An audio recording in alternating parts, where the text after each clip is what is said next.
Hey guys, it's Beau, the skate engineer from openSource Skateboards, and we're going to do a little design session today and talk about the length of a skateboard. So, what is the right length for you? That's a great question, but I think the more important question is what are the dimensions of the three dimensions that make up the length, and those dimensions are the wheelbase, the nose length, and the tail length.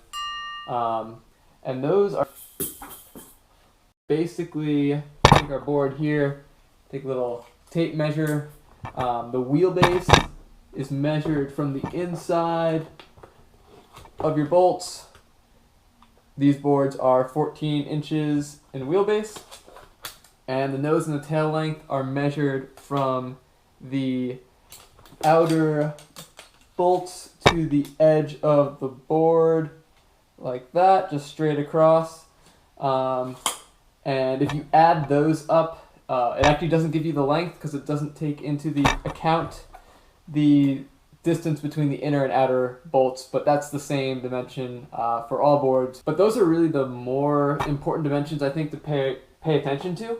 Most wheelbases are between 13 inches and 15 inches, but you can certainly be outside of that range. A good way to figure out what a good wheelbase for you is to stand naturally on the ground, not even with your board, and take a tape measure and just basically measure the distance between the insides of your feet. And that distance is basically a natural position for you, and that roughly corresponds to what the wheelbase should be. So the reason this is good is because you're more likely to land in your natural stance, and that way you land basically on your bolts, which helps preserve the life of your deck, because if you don't land on your bolts, you have a better chance of breaking your board or cracking it. So the nose and the tail lengths are also pretty important because they have a big influence on pop, responsiveness, and ease of doing nose slides and tail slides. Usually the nose or the tail length is between 6 and 7 inches. Again, that's a rough range. It could certainly be outside of that range. So it's a pain in the neck to try and do a nose slide or a tail slide when you only have a small nose or a tail, because there's not a lot of room for your foot, and then your foot is more likely to basically scrape along the ledge. With pop, you typically feel like you get more pop with a shorter nose and tail, but that's only true to a certain extent.